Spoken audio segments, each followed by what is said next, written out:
다 같이 일어나셔서 하나님의 말씀 한 목소리로 읽겠습니다. 이사야서 19장 16절에서 25절까지의 말씀입니다. 구약성경 987페이지입니다.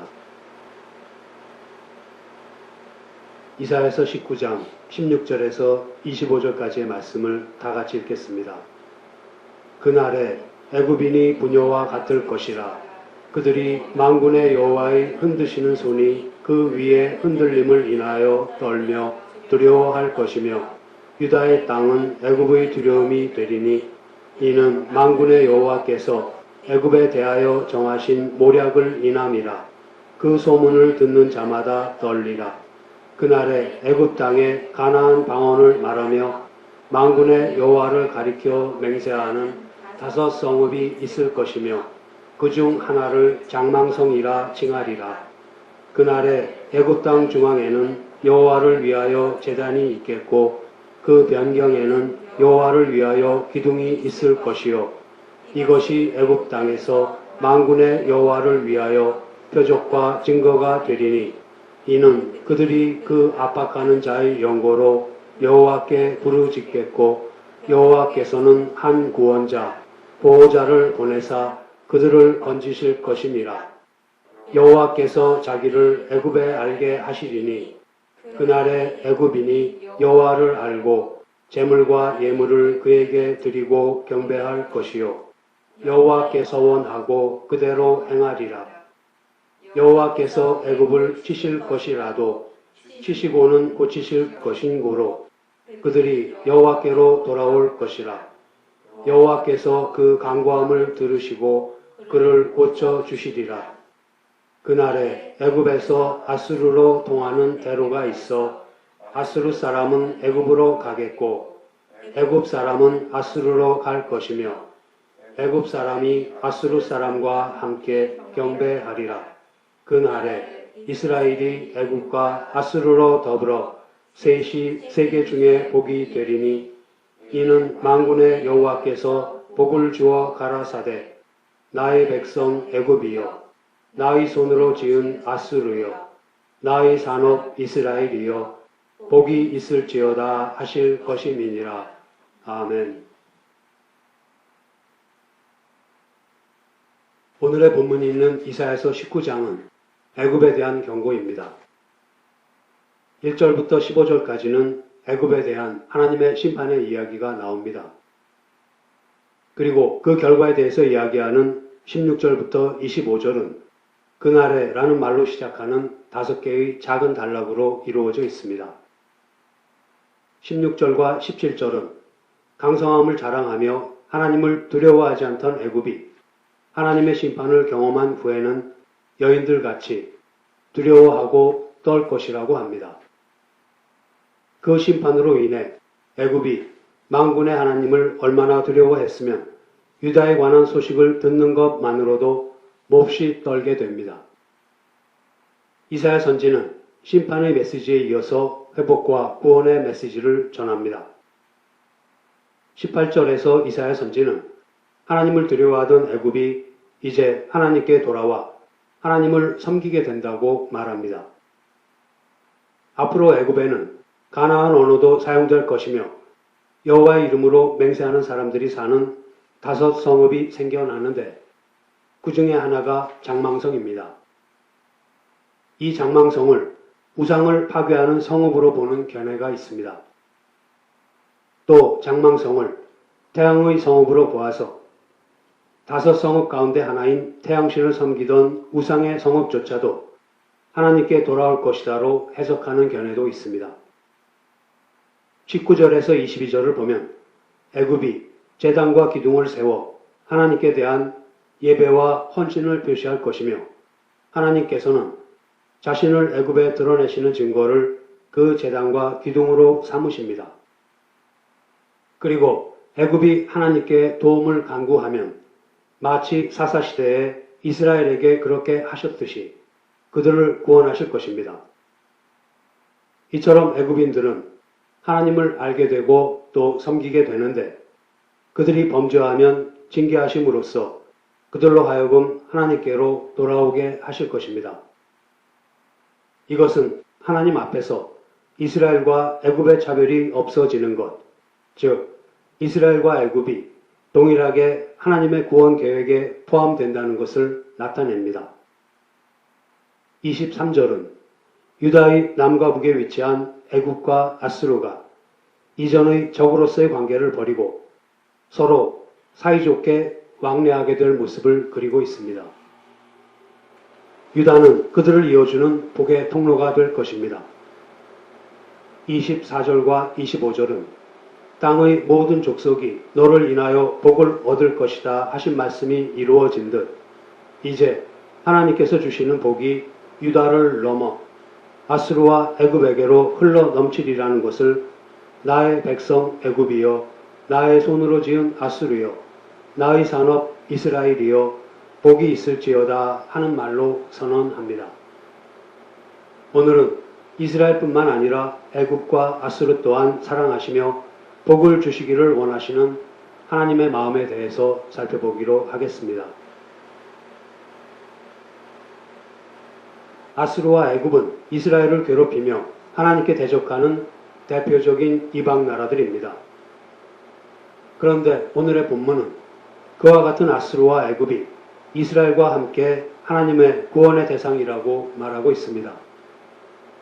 그렇다면 우리의 마음에는 자연히 만일 하나님을 대적하는 이방 국가와 이스라엘 사이에 아무 차이가 없다면 하나님께서 굳이 이스라엘을 선민으로 부르시고 율법과 할례를 주신 유익은 무엇인가 하는 의문이 들게 됩니다.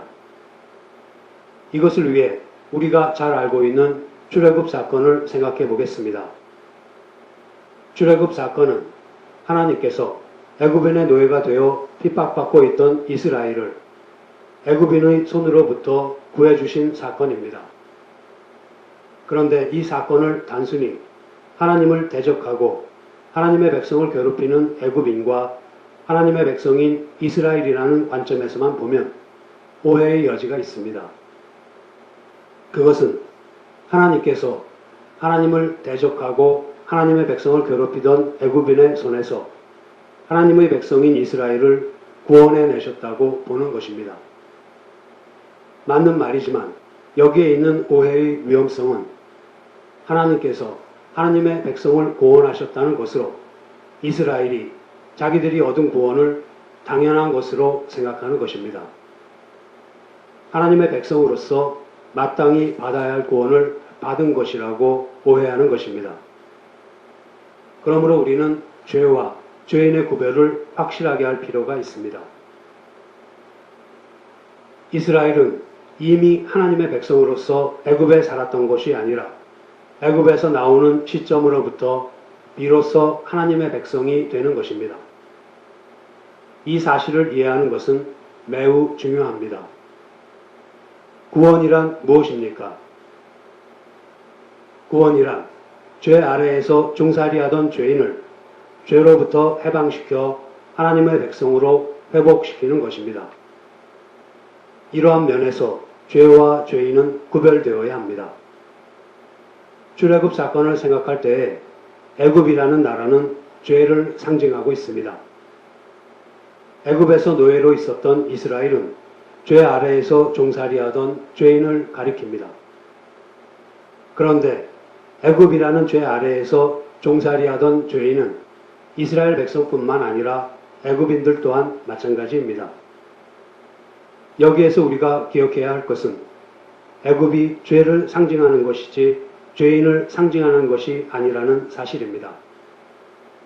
이 사실을 놓치면 오늘의 본문에서 아수르와 애굽이 이스라엘과 함께 구원의 대상으로 이야기되는 것을 이해할 수 없게 됩니다.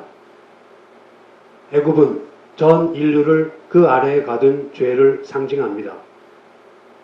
그리고 그 죄 아래에 갇힌 인류는 누구나 다 구원을 필요로 하는 죄인입니다. 하나님께서는 죄를 상징하는 애굽과 아수르를 구원하시는 것이 아니라 죄인인 애굽 사람들과 아수르 사람들을 죄에서 구원하신다는 사실을 분명히 알아야 합니다. 이스라엘 백성이 애굽에서 구원받은 것은 오직 하나님의 은혜입니다. 하나님께서는 그들에게 무슨 조건이나 자격이 있어서가 아니라 오직 하나님의 자비로우시고 긍휼하신 뜻에 따라 그들을 애굽에서 나오게 하셨습니다. 그리고 그때부터 그들을 합당한 하나님의 백성으로 다듬고 만들어 가시기 위해서 율법을 주시고 할례를 주신 것입니다. 그런데 이스라엘 백성은 그러하신 하나님의 뜻을 오해하여 그만 율법과 할례를 가진 것을 자랑으로 삼고 말았습니다. 그 실패로 말미암아 이스라엘의 역사는 줄곧 하나님으로부터 매맞은 기록으로 얼룩질 수밖에 없었던 것입니다. 이스라엘 백성은 아담이 범죄한 이래로 태어나는 모든 인류는 하나의 예외도 없이 죄인으로 태어난다는 사실을 놓치고 있었습니다. 로마서 3장 10절에서 12절 말씀입니다.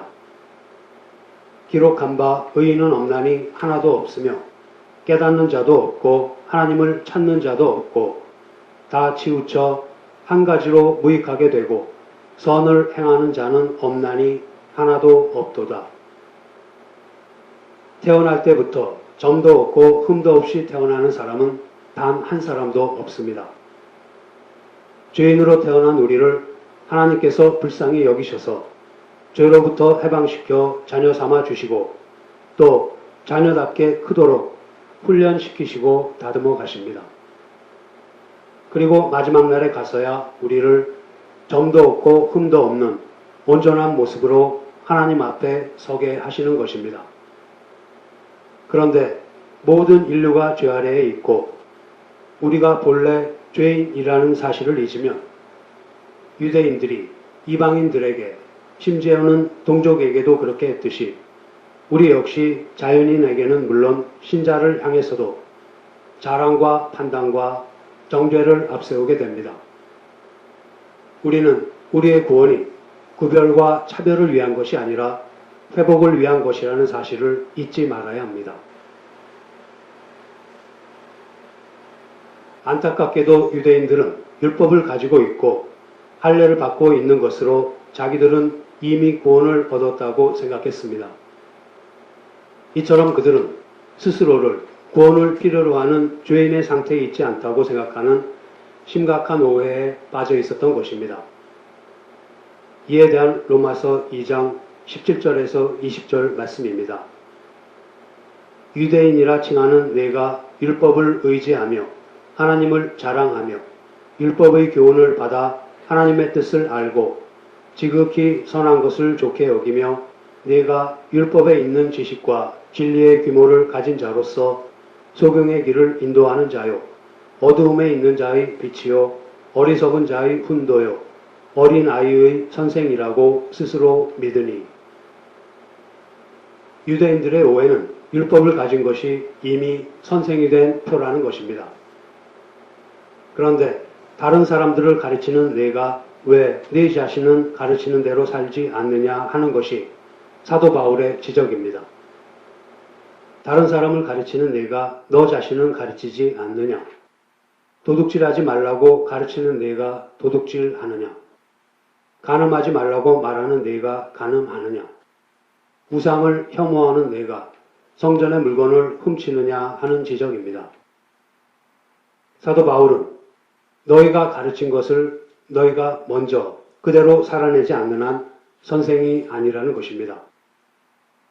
다시 말하면 너희가 이미 구원을 얻은 것이 아니라 너희 역시 구원을 필요로 하는 죄인이라는 뜻입니다. 그러면서 네가 율법을 행하면 할례가 유익하나 만일 율법을 범하면 내 할례가 무할례가 된다라고 말합니다. 율법은 행하는 기준이고 규범이지 가지고 있어서 자랑하는 것이 아닙니다. 성경은 유대인 역시 구원이 필요한 죄인이라는 것을 율법을 자랑하는 그들이 율법을 범함으로써 하나님을 욕되게 했다는 것으로 설명하고 있습니다. 그것이 바벨론의 포로로 끌려간 이스라엘 백성이 에스겔 선지를 통해 잘못을 지적받고 또한 회복을 약속받는 이야기 가운데 잘 나타나 있습니다. 그 내용이 에스겔서 36장에 나옵니다. 참고로 에스겔 선지는 이스라엘 백성이 2차로 바벨론의 포로로 끌려갈 때를 전후로 활동하던 선지자입니다. 하나님께서 이스라엘 백성에게 할례를 주시고 율법을 주신 이유는 무엇입니까? 하나님께서는 거룩한 분이시기 때문에 죄를 지은 자에게 복을 주실 수는 없습니다. 그런데 인간이 범죄하고 하나님을 떠나 하나님의 뜻에 합당하게 살지 못하게 되고 말았습니다. 하나님께서 주시는 복을 받으려면 거룩해지고 하나님과 화목해야 합니다. 그런데 인간이 범죄했음에도 불구하고 자비하신 하나님께서는 유대인들에게 율법을 주시고 그 율법을 지켜서 거룩해짐으로써 하나님께서 주시는 복을 받으라고 은혜를 베푸십니다. 이것이 이스라엘 백성을 택하시고 그들에게 율법과 할례를 주신 이유입니다. 그러나 유대인들은 율법과 할례를 받은 것만으로 이미 복을 받은 것이라고 오해하고 말았습니다. 율법을 지키지는 않고 대신 가지고 있는 것만으로 자랑한 결과는 하나님을 섬기지 않고 불순종하는 것으로 나타났습니다. 그러자 하나님께서는 율법을 통해 무엇이 죄인가를 알게 하신 이스라엘 백성이 죄를 지었으므로 그것을 모르는 다른 백성보다 더 엄한 벌을 내리십니다. 그 벌로 이스라엘은 이방 나라의 포로로 잡혀가게 됩니다. 그러자 이스라엘을 포로로 잡아간 나라가 이스라엘이 믿는 하나님보다 자기들이 믿는 신이 더 세다고 하면서 하나님의 이름을 모욕합니다. 이스라엘 백성이 이방 나라의 포로로 끌려간 것은 자기들이 자랑하던 율법을 범한 것 때문에 그 율법의 기준에 따라 벌을 받은 것입니다. 그런데 하나님께서 모욕을 받으셨습니다. 그렇다면 율법에 문제가 있는 것입니까? 아니면 율법을 받은 자에게 문제가 있는 것입니까? 명백히 율법을 받은 자에게 문제가 있습니다. 그들이 율법을 가졌지만 율법을 따라 행하지 않았기 때문입니다. 그들이 율법을 가졌지만 그 율법을 따라 살지 않았기 때문입니다. 이에 대해 하나님께서는 이렇게 말씀하십니다.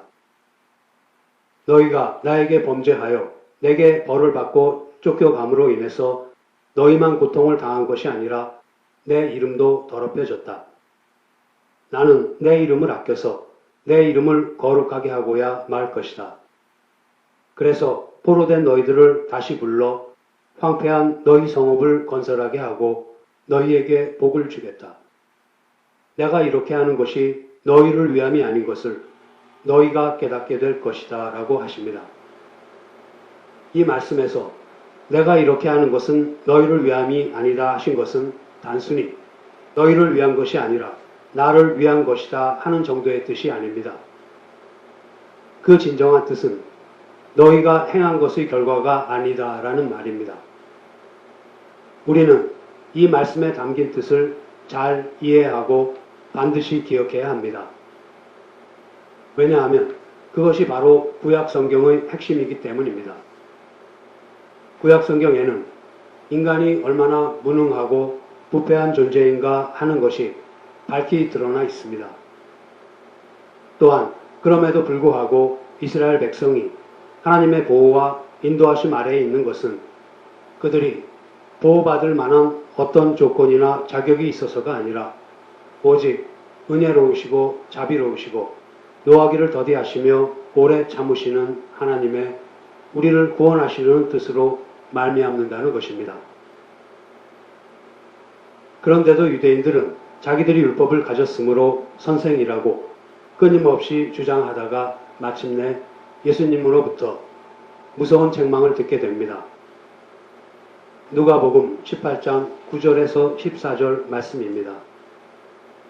또 자기를 의롭다고 믿고 다른 사람을 멸시하는 자들에게 이 비유로 말씀하시되 두 사람이 기도하러 성전에 올라가니 하나는 바리새인이요 하나는 세리라. 바리새인은 서서 따로 기도하여 가로되 하나님이여, 나는 다른 사람들 곧 토색, 불의, 간음을 하는 자들과 같지 아니하고 이 세리와도 같지 아니함을 감사하나이다. 나는 일에 2번씩 금식하고 또 소득의 11조를 드리나이다 하고, 세리는 멀리 서서 감히 눈을 들어 하늘을 우러러 보지도 못하고 다만 가슴을 치며 가로되 하나님이여 불쌍히 여기옵소서, 나는 죄인이로소이다 하였느니라. 내가 너희에게 이르노니 이 사람이 저보다 의롭다 하심을 받고 집에 내려갔느니라. 무릇 자기를 높이는 자는 낮아지고 자기를 낮추는 자는 높아지리라 하시니라. 바리새인은 다른 사람과 자신을 비교하는 것으로 자기의 의인됨을 확인하려고 했습니다. 그러나 그와 같은 태도는 옳은 것이 아닙니다. 매우 어리석은 태도입니다. 바리새인은 자기가 세리와 다르다고 합니다. 바리새인은 자기가 세리보다 낫다고 합니다. 그러나 예수님께서는 세리가 바리새인보다 더 낫다고 말씀하십니다. 무엇 때문에 예수님께서는 그렇게 말씀하시는 것입니까? 물론 도덕과 윤리와 종교성이라는 면에서는 세리가 바리새인보다 나을 것이 하나도 없습니다. 그러나 세리는 최소한 자기가 죄인인 것을 알고 예수님의 도움을 구하고 있습니다. 하지만 여기 나오는 바리새인은 자기는 이미 구원을 받았지 구원을 얻어야 할 대상이 아니라고 생각하는 것입니다. 이 바리새인의 모습이 바로 인간 본연의 모습입니다. 하나님을 모르고 하나님의 뜻대로 살지 않고 자기 욕심대로 살고 자기 치장을 위해서밖에 살지 못하는 자는 자기가 죄인이라는 것을 알지 못합니다. 우리가 전도를 하면서 가장 어려운 때가 인간은 모두 죄인이라는 진리를 전하는 순간입니다. 대부분의 경우에 내가 왜 죄인인가? 나는 법적으로도 도덕적으로도 죄를 지은 적이 없다 하는 말로 반발합니다. 그러나 친자라고 하면서도 자신이 죄인이라는 사실을 진정으로 깨닫지 못하는 경우도 적지 않습니다. 그에 따라서 남들과 자신을 비교하는 것으로 신앙을 확인하고 자랑하려고 합니다. 경건으로 가야 하고 하나님의 성품을 따르는 자리로 가야 하는데 그렇게 세상적인 욕심과 탐욕으로부터 돌아서야 할 때마다 우리는 우리 자신이 죄인인 것을 확인할 수밖에 없습니다. 그리스도의 십자가는 우리는 죽어 마땅하며 스스로는 아무것도 할 수 없습니다 하는 고백 위에만 설 수 있는 것입니다. 인간이 죄인이며 죄가 얼마나 무서운 것인가 하는 것을 깨닫지 못하는 자리에는 결코 십자가가 설 자리가 없습니다. 거기에는 다만 자랑과 다른 사람에 대한 판단과 정죄만이 있게 됩니다. 만일 우리가 다른 사람과 비교하는 것으로 우리 자신의 옳음과 신앙을 나타내려고 한다면 우리는 율법과 할례의 유익을 알지 못하는 유대인에 불과한 것입니다. 우리는 다른 사람과 비교하는 것으로서가 아니라 하나님 앞에서 늘 우리 자신을 돌아보아야 합니다. 주님의 십자가를 필요로 하는 우리가 또한 자기를 부인하고 자기 십자가를 지고 주님을 따르고 있는가 하는 것을 돌아보아야 합니다. 우리를 우리의 뜻대로 내버려 두지 마시고 주님의 은혜와 생명과 진리로 붙잡아 주시기를 쉬지 않고 기도하는 우리들이 되어야 할 것입니다. 지금까지 우리는 유대인이나 이방인의 구별 없이 모두에게 구원이 필요하다는 사실에 대해 이야기를 나누었습니다. 그런데 이처럼 율법과 할례를 가진 이스라엘 백성이 구원 문제에 있어서 이방인들과 비교할 때 하나도 더 나은 점이 없다면 도대체 유대인을 선민으로 부르시고 율법과 할례를 주신 유익이 무엇입니까? 앞서 살펴본 바와 같이 율법은 그것 자체가 구원의 방법이 아니라 하나님의 거룩함의 표준을 우리에게 알려주는 것에 불과합니다. 그렇다면 유대인의 유익은 무엇입니까? 거기에 대해서 로마서 3장 1절과 2절은 다음과 같이 이야기합니다. 그러면 유대인의 나은 점은 무엇이며 할례의 유익은 무엇이냐 하는 물음에 모든 면에서 많이 있으니 첫째는 그들이 하나님의 말씀을 맡았다는 것이다 라고 합니다. 많은 유익이 있는데 그 중에서 가장 중요한 것이 하나님의 말씀을 맡은 것이라고 합니다. 하나님의 계시가 유대인들에게 주어진 것이 유익이라고 말하고 있습니다. 율법이 유대인들에게 구원을 주는 역할을 하지는 못하지만 길을 인도하는 몽학 선생이 되었습니다. 율법이 구원을 주지는 못하지만 구원을 주시는 하나님께로 인도해주는 길잡이가 되었던 것입니다. 그래서 유대인들은 하나님 앞에 나와 자기 자신을 돌아볼 수 있었습니다. 그러나 이방인들은 윤리와 도덕 또는 양심으로밖에 자기를 비추어 볼 수가 없었는데 그것으로는 회개에 이르지 못합니다. 반면에 하나님 앞에서 자신을 비추어 볼 수 있었던 유대인은 회개에 이를 수 있었고 인간은 스스로를 구원할 수 없다는 사실을 확인하는 그와 같은 큰 유익을 누릴 수 있었습니다. 그렇게 율법을 주신 하나님, 즉 말씀을 주신 하나님께서는 이스라엘 백성을 회개로 인도하셨고 그들로 하여금 구원은 인간 스스로 이룰 수 있는 것이 아니라 오직 하나님으로부터만 주어진다는 것을 일찍부터 깨달을 수 있는 복을 주셨습니다. 하나님께서 이스라엘 백성에게 율법을 주셨을 뿐 아니라 메시아에 대한 약속 또한 주셨던 이유가 여기에 있는 것입니다. 신명기 8장을 보면 하나님께서는 이스라엘 백성에게 만나를 내리시고 메추라기 고기를 먹이시고 밤에는 불기둥, 낮에는 구름기둥으로 그들을 안전하게 인도하셨습니다. 의복이 헤어지거나 발이 부르트지 않도록 하셨습니다. 그리고 그들을 이방인들로부터 보호하셨습니다. 그러나 그 모든 하나님의 간섭하심과 보호하심에도 불구하고 이스라엘 민족은 40년 광야 생활 동안 계속 하나님 앞에 범죄하고 하나님의 말씀을 듣지 않았습니다. 그것을 통해 인간은 먹을 것이 있고 입을 것이 있고 신앙생활을 하는 것이 위협을 받지 않는다고 해서 신앙생활을 잘하는 존재가 아니라는 것이 분명하게 드러났습니다. 먹고 배불러도 범죄하는 것이 인간이라는 사실이 40년 광야 생활을 통해 확인된 것입니다. 이 일을 통해 우리는 인간의 마음속에 죄라는 것이 있다는 것을 볼 수 있었습니다. 떡이 없어서가 아니며 의복이 없어서가 아니며 근본적으로 먹을 것과 입을 것이 있고 편안해도 죄는 인간의 마음속으로부터 나온다는 것입니다. 의와 거룩과 같이 복받을 만한 것은 하나님으로부터만 나오고 사람은 떡으로 사는 것이 아니라 여호와 입에서 나오는 말씀으로 사는 것입니다. 인간 속에서 나오는 것은 악한 것밖에 없다는 것이 광야 생활 40년의 깨달음입니다. 하나님께서는 무엇 때문에 이스라엘 백성에게 그토록 간섭하시면서 그들을 구원하시기 위한 그 모든 일을 행하셨습니까?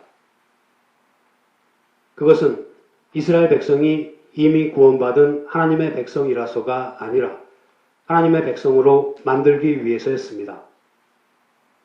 온 세상에 하나님 같은 분이 없으시다는 것을 분명히 알게 하시고 그러하신 하나님의 명령을 따르고 지켜서 복받게 하시려고 이스라엘 백성을 애굽에서 인도해 내셨고 그처럼 간섭하셨고 율법을 주어서 지키게 하신 것입니다. 우리는 얼마 전에 다니엘서 9장을 죄의 용서를 구하는 기도라는 주제를 통해 살펴보았습니다. 다니엘은 하나님께서는 많은 선지자들을 보내셔서 저희들이 어떻게 하면 복 받고 어떻게 하면 벌 받는가 하는 것을 잘 가르쳐 주셨습니다. 저희들이 하나님의 말씀을 듣지 않는 것에 대해 엄중하게 경고하셨고 또 저희들이 돌아서기를 오래 기다리셨습니다. 그러나 저희들은 끝까지 반항하고 하나님께 범죄하여 기어코 스스로 벌을 자초하고 말았습니다 하고 기도합니다. 그의 기도는 그저 잘못했으니 용서해 주십시오. 그러면 다시는 그렇게 하지 않겠습니다 하는 정도에서 그치는 것이 아닙니다. 그것은 저희들은 죄인입니다. 그러니 저희들을 구원하여 주시옵소서 하는 기도입니다. 다니엘서 9장 8절 그리고 9절 말씀입니다. 주여 수욕이 우리에게 돌아오고 우리의 열왕과 우리의 방백과 열조에게 돌아온 것은 우리가 주께 범죄하였음이니다마는 주 우리 하나님께는 긍휼과 사유하심이 있사오니 이는 우리가 주께 패역하였음이오며 율법을 통해서 깨우쳐야 하는 것은 인간은 어미하신 하나님께서 요구하시는 거룩에 도저히 이룰 수 없는 존재라는 사실입니다. 인간은 죄를 지을 수밖에 없는 존재입니다. 그것을 아시고 지은 죄에 대해 벌하시는 하나님께서는 또한 자비하시고 죄를 용서하시는 분이십니다. 유대인들이 하나님께서 그들에게 율법과 할례를 주신 뜻을 올바로 깨달았다면 그들은 마땅히 자기들이 죄인인 것을 인정하고 하나님 앞에 엎드려 구원해 주시기를 간청해야 합니다. 이것이 유대인이 율법과 할례를 맡은 유익입니다. 율법을 주신 하나님께서는 또한 이스라엘 백성에게 메시아를 약속하셨습니다. 율법을 지켜서 구원을 얻을 수 있다면 메시아가 약속될 필요는 없습니다. 구원자가 약속이 되는 것은 율법이 구원의 방법이 아니라 구원의 방법으로 사람들을 안내하는 것에 불과하기 때문입니다. 율법 자체는 우리를 하나님 앞에 구원을 강구하는 자리에까지 밖에는 인도할 수 없는 것이기 때문에 구원의 방법인 메시아의 약속이 주어지는 것입니다. 그래서 이방인이나 유대인이나 구원 문제에 있어서는 차별 없이 메시아를 통해 예수 그리스도를 통해서만 구원을 얻을 수 있는 것입니다. 그와 같은 의미에서라면 유대인과 이방인 사이에는 차이가 전혀 없는 것입니다. 그러나 유대인들이 회개와 구원의 필요성에 대해 이방인들보다 더 일찍 그리고 더 잘 알고 있는 것이 그들에게는 유익이 되었습니다. 잠시 누가복음 2장 25절에서 32절 말씀을 보겠습니다. 예루살렘에 시므온이라 하는 사람이 있으니 이 사람이 의롭고 경건하여 이스라엘의 위로를 기다리는 자라. 성령이 그 위에 계시더라. 저가 주의 그리스도를 보기 전에 죽지 아니하리라 하는 성령의 지시를 받았더니 성령의 감동으로 성전에 들어가매 마침 부모가 율법의 전례대로 행하고자 하여 그 아기 예수를 데리고 오는지라. 시므온이 아기를 안고 하나님을 찬송하여 가로되 주제여 이제는 말씀하신 대로 종을 평안히 놓아주시는도다. 내 눈이 주의 구원을 보았사오니 이는 만민 앞에 예비하신 것이요 이방을 비추는 빛이요 주의 백성 이스라엘의 영광이니이다 하니. 예수님께서 이 땅에 태어나신 지 8일 만에 할례를 받으러 성전에 오셨을 때의 일입니다. 하나님을 섬기고 살던 시므온은 아기 예수를 팔에 안고서는 드디어 주님께서 말씀하신 대로 이제는 종을 평안히 놓아주셨다고 하면서 주님의 구원을 보았다고 합니다. 경건한 유대인인 시므온은 인간은 벌받아 마땅한 죄인이라는 것과 하나님께서 구원해 주시지 않으시면 안 된다는 사실을 분명히 깨닫고 있었습니다. 이것이 바로 율법이 하는 일입니다. 구원은 예수 그리스도를 통해서뿐입니다. 그것은 유대인이나 이방인이나 차이가 없습니다. 그러나 이방인은 구원의 필요성을 모르고 하나님의 존재를 모르기 때문에 회개를 하지도 않고 구원도 기다리지 않습니다.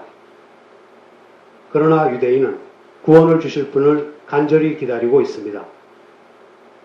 그러면서 한 번이라도 더 하나님 앞에 나아가 무릎 꿇어 기도하며 한 번이라도 더 인간의 죄인됨과 무능함을 생각하며 그래서 한 번이라도 더 자비하시고 용서하시는 하나님께 감사함으로써 신앙의 깊이를 더해갈 수 있는 것이 바로 유대인들의 유익입니다.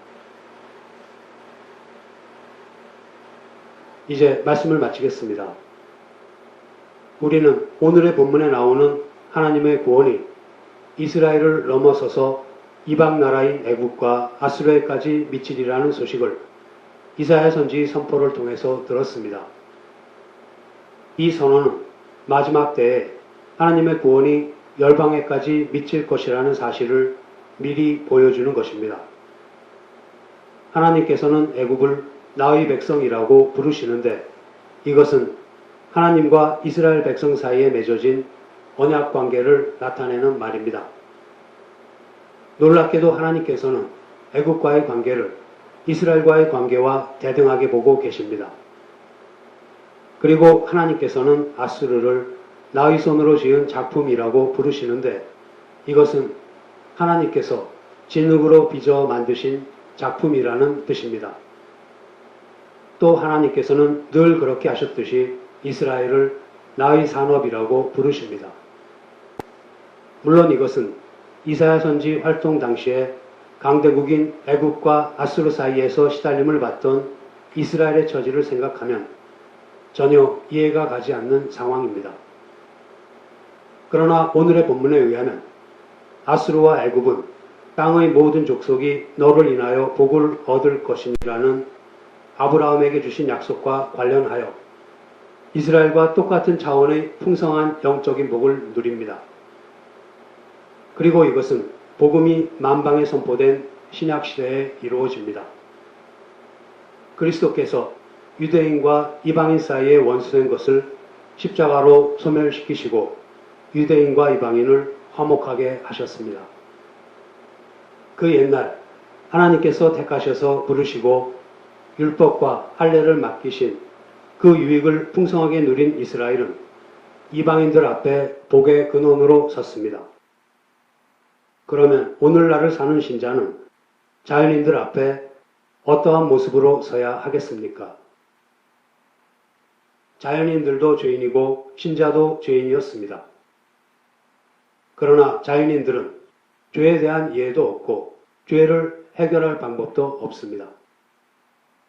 자연인들이 알고 있는 죄가 윤리와 도덕에 관한 문제라면 신자들이 알고 있는 죄는 하나님과의 관계에 관한 것입니다. 그리고 신자는 하나님과 화목하여 죄 문제를 해결하고 하나님을 믿는 사람입니다. 그렇게 죄가 해결된 자로서 신자는 생명과 의와 거룩을 증거하는 빛을 자연인들에게 비추어야 합니다. 그래서 죄가 무엇인지, 인간이 왜 죄인인지, 그리고 하나님은 누구이신지를 밝히 드러낼 수 있어야 합니다. 성도 여러분, 먼저 믿어 죄의 문제를 해결한 자로서 하나님 앞에서 늘 자신을 점검하여 보다 깊은 신앙에 이르는 유익을 놓치지 않는 저와 여러분이 되기를 소원합니다. 기도하시겠습니다. 하나님 아버지, 모든 인류가 예외 없이 죄 아래에 있고 저희들이 본래 죄인이라는 사실을 잊으면 다른 사람들을 향해 자랑과 판단과 그리고 정죄를 앞세우게 된다고 가르쳐 주셨습니다. 저희들이 받은 구원이 구별과 차별을 위한 것이 아니라 회복을 위한 것이라는 사실을 잊지 않음으로써 그와 같은 잘못을 범하지 않게 도와주시옵소서.